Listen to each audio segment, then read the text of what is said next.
అందరికీ నమస్కారం అండి. ఈరోజు మనం ఇంద్రగంటి నరసింహమూర్తి గారు రచించిన ఆకాశంలో సగం అనే ఓ చక్కటి కథను విందాం. ఇక కథలోకి వెళ్దాం. ఇంజనీరింగ్ చదివిన అమ్మాయి కాకుండా ఏవో చిన్న చదువులు చదివి సంసారపక్షంగా ఇల్లు చక్కదిద్దుకోగలిగిన అమ్మాయి ఈ ఇంటికి కోడలుగా రావాలని నా కోరిక. చదువుకొని సంపాదన పరులైన అమ్మాయిల ఆశలు ఆశయాలు మనకి అంతుపట్టవు. వంటింట్లో అమ్మకు రిలీఫ్ కావాలన్నా, వృద్ధాప్యంలో వృద్ధాశ్రమం పాలు కాకుండా మా జీవితాలు చివరి వరకు సాఫీగా సాగాలన్నా ఉద్యోగం చేస్తున్న ఇంజనీర్ని భార్య కాకూడదు. తన అభిప్రాయం చెప్పాడు పరమేశ్వరరావు. భార్యాభర్తలిద్దరూ విద్యావంతులైతే ఆ సంసారం ఒడిదుడుకులు తట్టుకొని ముందుకు సాగగలదు. ఈ రోజుల్లో ఆడపిల్లలు అన్ని రంగాల్లో అద్భుతంగా రాణిస్తున్నారు. చదువుకున్న ఆడపిల్లలు పెద్దలను గౌరవించరు అనటం సరికాదు.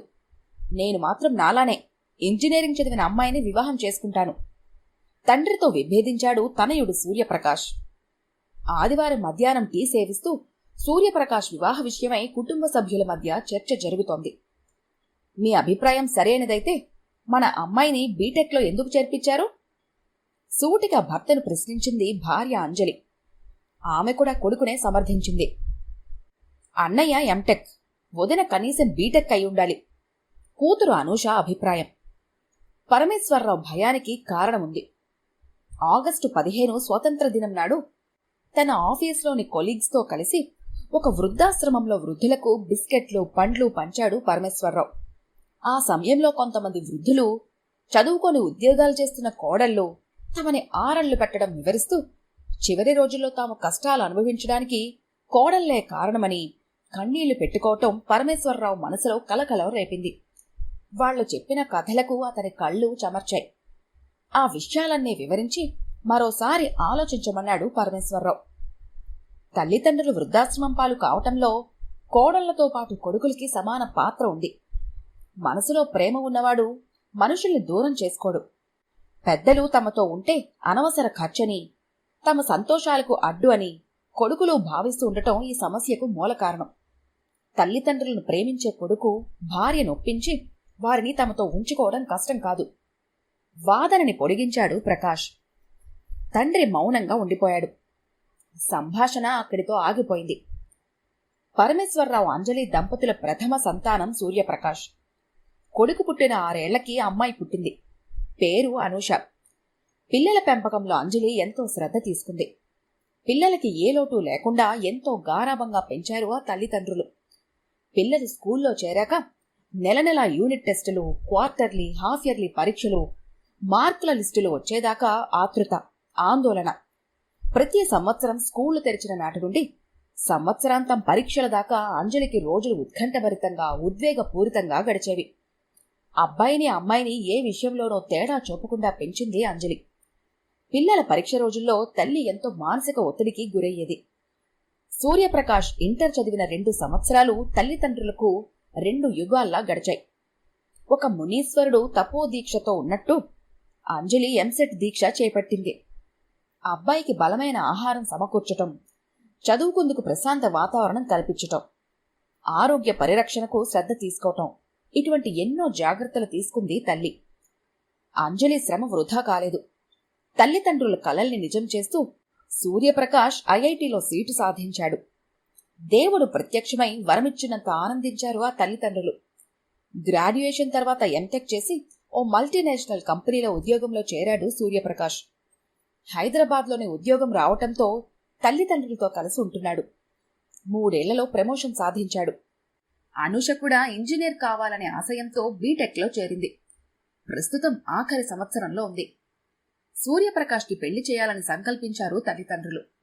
వివాహ సంబంధాలకు సంబంధించిన వెబ్సైట్లలో ఇంజనీరింగ్ చదివిన అమ్మాయిలే అధిక శాతం దర్శనమిస్తున్నారు. మొదట్లో పరమేశ్వరరావు కూడా సాఫ్ట్వేర్ ఇంజనీర్నే అబ్బాయికి జోడీగా తీసుకురావాలి అనుకున్నాడు.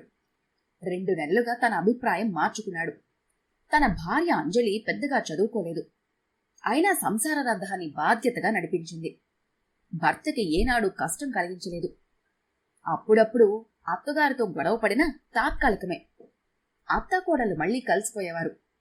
అత్తమామలకు చివరి రోజుల్లో సేవలు చేసింది. పిల్లలకు విద్యాబుద్ధులు నేర్పింది. ఏనాడు పిల్లల్ని కోప్పడినట్టు లేదు. అయినా క్రమశిక్షణతో పెంచింది. తన భార్యలాగా కోడలు కొడుకు జీవితాన్ని సుఖమయం చేయాలని పరమేశ్వరరావు ఆలోచన. చదువుకొని ఉద్యోగాలు చేస్తున్న ఈ కాలం అమ్మాయిలు భర్తని, అత్తమామల్ని లెక్క చేయరని అతని అభిప్రాయం. అంజలి ఆలోచన మరో విధంగా ఉంది. తను ఎక్కువ చదువుకోలేదు. ఆ రోజులు వేరు.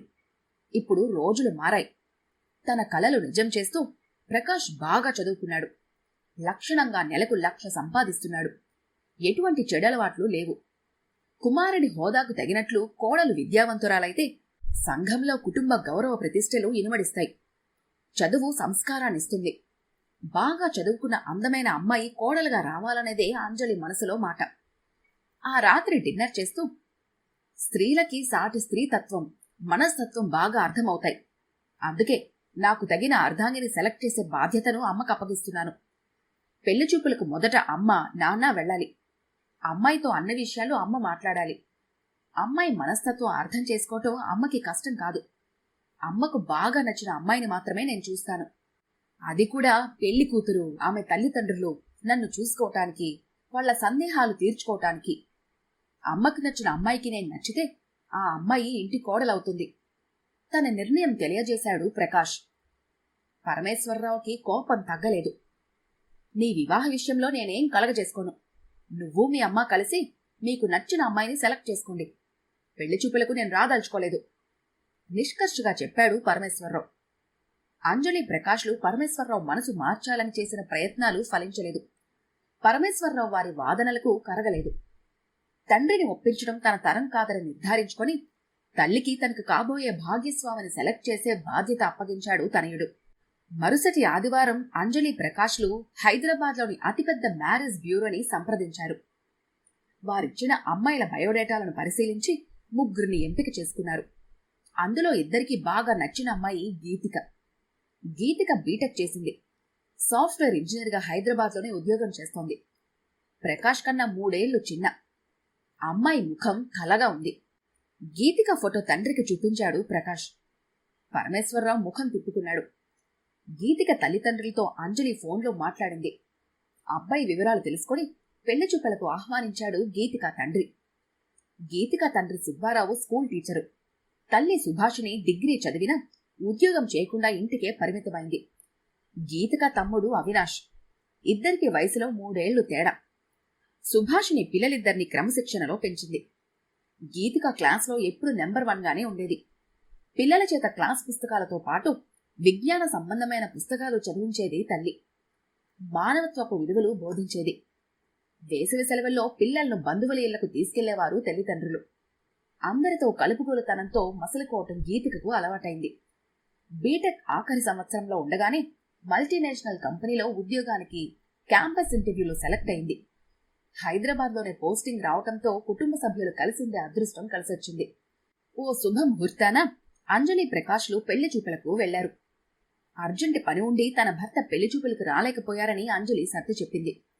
గీతిక ఫోటోలో కన్నా అందంగా ఉంది. కాఫీ ఫలహారాలయ్యాక, అమ్మాయితో అబ్బాయి ఏకాంతంగా ఏమైనా మాట్లాడంటే మాట్లాడొచ్చు. పక్క గదిలో ఏర్పాటు చేశాం, చెప్పాడు గీతిక తండ్రి సుబ్బారావు. నేను కాదు, మా అమ్మ మాట్లాడుతుంది అన్న ప్రకాష్ వైపు ఆశ్చర్యంగా చూశాడు సూర్యారావు. అంజలి, గీతికలు పక్క గదికి వెళ్లారు. అరగంట సేపు మనసు విప్పి మాట్లాడుకున్నారు. గీతిక మాట తీరు అంజలిని ఆకట్టుకుంది. గీతికతో మాట్లాడుతుంటే ఒక ఆత్మీయురాలతో మాట్లాడుతున్న అనుభూతిలోకి లోనైంది అంజలి. గీతిక చాలా తెలివైనది, నిర్ణయించింది అంజలి. అంజలి మాట తీరుకు గీతిక ముగ్ధురాలైంది. ప్రకాష్ తల్లిదండ్రులు మంచి మనసున్న మనుషులని గీతిక భావించింది. ప్రకాష్ తెలివైనవాడని, బుద్ధిమంతుడని, పెద్దలను గౌరవిస్తారని పెళ్లి కూతురు గ్రహించింది. గది నుండి బయటకొచ్చాక కూతురు ముఖం సంతోషంతో వెలిగిపోతోందని తండ్రి గ్రహించాడు. తల్లి ముఖంలో ఆనందం తాండవిస్తుందని తనయుడికి అర్థమైంది. గీతిక, ప్రకాష్ల పెళ్లికి పెద్దలు అంగీకరించారు. యువజంటకు అంగీకారమే. దైవజ్ఞులు నిర్ణయించిన శుభముహూర్తాన గీతిక, ప్రకాష్ల వివాహం వైభవంగా జరిగింది. పెళ్లి సమయంలో తండ్రిగా తన బాధ్యత నెరవేర్చాడు పరమేశ్వరరావు. ఆ రోజు నూతన దంపతులు మొదటి రాత్రి. గీతిక తల్లిదండ్రులు నివాసముంటున్న 3 బెడ్రూమ్ అపార్ట్మెంట్లోని మాస్టర్ బెడ్రూంలో మొదటి రాత్రి ఏర్పాట్లు జరిగాయి. తల్లిదండ్రులు చెల్లెలతో ప్రకాష్ మామగారింటికి ఆ రోజు ఉదయమే వచ్చాడు. పెద్దల కబుర్లతో ఉల్లాసంగా గడిపారు. యువజంట మధురోహలలో ఉయ్యాలులూగారు. గీతిక ఫ్రెండ్స్ రాణి సుధలు బెడ్రూమ్ ని చక్కగా అలంకరించారు. డిన్నర్ చేశాక రాత్రి 9 గంటల ప్రాంతంలో ప్రకాష్ మనోహరంగా అలంకరించబడిన బెడ్రూంలో ప్రవేశించాడు. మరో 6 గంట తర్వాత చేతిలో పాల గ్లాసుతో గీతిక ఆ గదిలో ప్రవేశించింది. బెడ్రూమ్ తలుపులు మూసుకున్నాయి. పాల గ్లాసు అందుకుని తెల్లని పట్టుచీరలో అప్సరసలా మెరిసిపోతున్న భార్యామణిని చూసి తన్మయత్వంతో మైమరచాడు భర్త. చెయ్యి అందుకొని పక్కన కూర్చోబెట్టుకున్నాడు. ఆకాశంలో సగం. అద్భుతం, నీ సౌకుమార్యం. అపురూపంగా చూసుకుంటాను. నా మనసంతా నువ్వే. మన భావజీవితం ఆనందమయం చేసుకున్నాం అంటున్న భర్త మాటలకు భార్య పరవశించింది. ఆత్మీయ బంధం ఆలుమగల అనుబంధం. మనమిద్దరం ఒకరికొకరం. మనం సంతోషంగా ఉంటూనే మన తల్లిదండ్రులను వృద్ధాప్యంలో బాధపడకుండా చూడాలి. వారి సంతోషమే మనకు శ్రీరామ రక్ష. గీతిక మాటలు ప్రకాష్కు మధురంగా వినిపించాయి. నన్ను పెళ్లి చేసుకోవాలని నీకెందుకు అనిపించింది? అడిగాడు భర్త భార్య ముఖంలోకి చూస్తూ. పెళ్లి చూపుల్లో మీ అమ్మగారు నాతో చాలాసేపు మాట్లాడారు. మీ అమ్మగారి మాట తీరు, మంచితనం నన్ను ఆకట్టుకున్నాయి. మీ కుటుంబం మీద మంచి అభిప్రాయం ఏర్పడింది. కన్న తల్లిగా మీ అమ్మగారు మీ వ్యక్తిత్వం, తెలివితేటలు, పెద్దల పట్ల మీకుండే గౌరవం వర్ణించి చెబుతుంటే నా మనసులో మీకు స్థానం ఏర్పడింది. మీరు మూడుముళ్ళు వేశాక నా మనసంతా నిండిపోయారు. ఇంత మంచి కుటుంబంలోనికి కోడలుగా రావటం నా అదృష్టంగా భావిస్తున్నాను. అర్ధాంగి జవాబుకు భర్తకు ఆమెపై ప్రేమ పొంగి పొరలింది. మరో 10 నిమిషాలు మాటలు పంచుకున్నారు. గదిలో లైట్ ఆర్పుదామని లేచింది గీతిక. సరిగ్గా ఆ సమయంలో అత్తగారు ఎందుకో కేకలు వేస్తున్నట్లుగా వినపడింది గీతికకు. ముందు గదిలో మనుషులు పరుగులు పెడుతున్న సవ్వడి. ఒక్కసారిగా ఉలిక్కిపడింది గీతిక. ఇంట్లో ఏదో హడావిడి. అందరూ గట్టిగా మాట్లాడుతున్నట్టున్నారు. ఏదో జరిగింది. చూడండి, అత్తగారు కేకలు వేస్తున్నట్టుగా వినిపించింది. తలుపు తీసి ఏం జరిగిందో చూడండి, కంగారుగా చెప్పింది గీతిక. ఇప్పుడా? ఈ మూడ్లోనా? అబ్బా, ఏం కాదులే, వాళ్లే చూసుకుంటారు మత్తుగా అన్నాడు ప్రకాష్. గీతిక అప్రమత్తురాలైంది. ఇంట్లో ఎవరికో ఏదో ఆపదొచ్చినట్లుంది. ఒకసారి తలుపు తీసి చూద్దాం అంటూ తలుపు తీసింది గీతిక. ఆడపడుచు కంగారుగా అటు ఇటు తిరుగుతోంది. గీతిక తల్లిదండ్రులు గాభరాగా చూస్తున్నారు. ఏం జరిగింది? అడిగింది గీతిక. నాన్నగారికి హఠాత్తుగా గుండెపోటొచ్చింది. అమ్మ నాన్నగారి బాధ చూసి కేకలు పెట్టింది. మిమ్మల్ని డిస్టర్బ్ చేయటం ఇష్టం లేక, ఏం చేయాలో తెలియక ఏడుస్తూ చెప్పింది అనూష. పరుగులాంటి నడకతో పక్క గదిలోకి వెళ్ళింది గీతిక. మామగారి ఒళ్లంతా చెమట. ఊపిరి తీసుకోవడానికి కూడా చాలా కష్టపడుతున్నారు. గీతికకు మామగారి కండిషన్ సీరియస్ అని అర్థమైంది. తండ్రిని పిలిచి సార్బిట్రేట్ మాత్ర తెమ్మంది. ఇక్కడున్నట్లుగా రావాలి అని పురమాయించింది. ప్రకాష్ వచ్చి తండ్రి పరిస్థితి చూశాడు. అంబులెన్స్ కు ఫోన్ చేస్తాను అన్నాడు. నో, అంత టైం లేదు.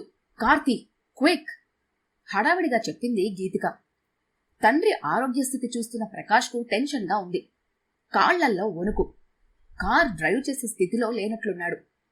అత్తగారు ఆడపడచు అచేతునలే నిలబడ్డారు. హఠాత్ సంఘటనకు వాళ్ల మైండ్ ముద్దుబారినట్లయింది. నేను డ్రైవ్ చేస్తాను, మామగారికి జాగ్రత్తగా కార్ దగ్గరికి తీసుకురండి అంటూ గబగబా తను వెళ్లి కారు బయటకు తీసింది గీతిక. ప్రకాష్ తల్లి సహాయంతో తండ్రిని లిఫ్ట్లో తీసుకెళ్లి కార్ వెనక సీట్లో జాగ్రత్తగా కూర్చోబెట్టాడు. తను కారెక్కి తండ్రికి ఆసరాగా కూర్చున్నాడు. గీతిక చెప్పిన మాత్ర తెచ్చాడు ఆమె తండ్రి. ఆ మాత్రను మామగారి నాలుక కింద పెట్టి కారు దగ్గరికొచ్చిన అత్తగారికి ధైర్యం చెప్పింది. అత్తయ్య, మీరేం కంగారు పడకండి, నేను చూసుకుంటాను అంటూ కారుని రోడ్డెక్కించింది గీతిక. ఎక్కువ కుదుపులు లేకుండా ఏకాగ్రతతో సాఫీగా కారును నడిపిస్తున్న గీతికను ఆశ్చర్యంగా చూశాడు ప్రకాష్. 20 నిమిషాల్లో car heart care super speciality ఆస్పత్రి చేరుకుంది. మరో 10 నిమిషాల్లో ఐసీయూలో పరమేశ్వరరావు. అత్యవసర వైద్యం అందించబడింది. ఐసీయూ బయట ఆతృతగా నించున్నారు నవదంపతులు. మనసులో అలజడి. అంత ఆందోళనలోనూ అత్తగారికి కాల్ చేసి ధైర్యం చెప్పటం మరవలేదు కోడలు. అరగంట తర్వాత డాక్టర్ ఐసీయూ నుండి బయటకొచ్చారు. మీరు చాలా అదృష్టవంతులు. పేషెంట్కు ప్రాణగండం తప్పింది. పేషెంట్ని తీసుకురావటం కొద్దిగా ఆలస్యమైనా ఏం జరిగేదో అంటూ చెప్పాడు డాక్టర్. డాక్టర్ అనుమతితో భార్యాభర్తలు ఐసీయూలోకి వెళ్లి పరమేశ్వరరావుని చూసి వచ్చారు. తండ్రిని ఆ స్థితిలో చూసిన తనయుడు కన్నీళ్లు ఆపుకోలేకపోయాడు. మామగారిని చూసిన కోడలు కళ్ళు చెమర్చాయి. రేపు ఉదయం టెస్టులు చేస్తాం. 3 వంతులు హార్ట్ ఆపరేషన్ అవసరం అవుతుంది. 4-5 లక్షలు రెడీ చేసుకోండి. ప్రస్తుతానికి 25,000 చెల్లించండి. ఐసీయూలో డాక్టర్లు, నర్సులు అనుక్షణం పేషెంట్ హెల్త్ కండిషన్ని మానిటర్ చేస్తారు. మీరేం ఆందోళన చెందనవసరం లేదు అంటూ చెప్పాడు డాక్టర్. తల్లికి ఫోన్ చేసి డాక్టర్ చెప్పిన సంగతులు వివరించాడు ప్రకాష్. ఎదురుగా నిలుచున్న భార్యని గుండెలకు హత్తుకున్నాడు భర్త. మా నాన్న ప్రాణాలు కాపాడిన దేవతవు. నువ్వు ఎలర్ట్గా లేకపోతే మన మొదటి రాత్రి మన కుటుంబానికి కాలరాత్రిగా మారేది. జీవితాంతం బాధపడేవాళ్ళం. నిన్ను అభినందించడానికి మాటలు చాలవు ప్రశంసించాడు ప్రకాష్. అతని మనసంతా ఆమె నిండిపోయింది. ఆత్మీయులకు అవసరమైనప్పుడు సహాయం చేయడంలో గొప్పతనం ఏముంది? మీ నాన్నగారికి ఏ కష్టమొచ్చినా నా కుటుంబానికి అంతటికీ వచ్చినట్లే. ఆ సమయంలో నాకు తోచింది చేశాను. మీ సహకారం లేకపోతే నేనేం చేయగలను? మీరు వెంటనే ఇంటికెళ్ళి 25,000 తీసుకురండి. అత్తయ్య గారిను అనూషను కూడా తీసుకురండి. మామయ్య గారిని ఒకసారి చూస్తే వాళ్ళకి మనశ్శాంతిగా ఉంటుంది. మీరొచ్చే వరకు నేనిక్కడే ఉంటాను అంటూ భర్తని ఇంటికి పంపింది గీతిక. మరో 2 రోజుల తర్వాత పరమేశ్వరరావుకి హార్ట్ ఆపరేషన్ జరిగింది. భర్త దగ్గర 3 లక్షలే ఉంటే తాను ఇన్నాళ్ళు జాబ్ చేసి దాచుకున్న 2 లక్షలు భర్తకిచ్చి మామయ్య గారి ఆపరేషన్కి ఖర్చు పెట్టించింది గీతిక. 15 రోజులు ఆఫీస్కి సెలవు పెట్టి అత్తగారికి సహాయంగా నిలిచింది కోడలు. 15 రోజుల తర్వాత పరమేశ్వరరావు ఆసుపత్రి నుండి డిశ్చార్జ్ అయ్యారు. ఇంటికొచ్చాడు. సోఫాలో కూర్చున్నాడు. పక్కన గీతిక, అంజలి కూర్చున్నారు. కోడల చేతిలో ఆప్యాయంగా చెయ్యవేశాడు పరమేశ్వరరావు. నా ప్రాణాలు కాపాడి పునర్జన్మనిచ్చావు తల్లి. నా చిన్నప్పుడు ఆటలాడుతూ పడిపోతే తలకి గాయమైంది. రక్తం కారుతుంటే చుట్టూ ఉన్నవాళ్లు భయపడి పారిపోయారు. మా నాన్నగారు ఊర్లో లేరు. అప్పుడు మా అమ్మ ఏడుస్తూ నాకు ధైర్యం చెప్పి తన చీర కొంగు తడిపి గాయం పైన అదిమి రిక్షాలో డాక్టర్ దగ్గరకు తీసుకెళ్ళింది. 6 కుట్లు పడ్డాయి. రక్తం బాగా పోయిందని జాగ్రత్తగా ఉండాలని డాక్టర్ చెబితే వారం రోజులు అమ్మ కంటికి రెప్పలా కాపాడింది. ఆ సంఘటన గుర్తుకొస్తోంది. నీలో మా అమ్మ కనిపిస్తోంది.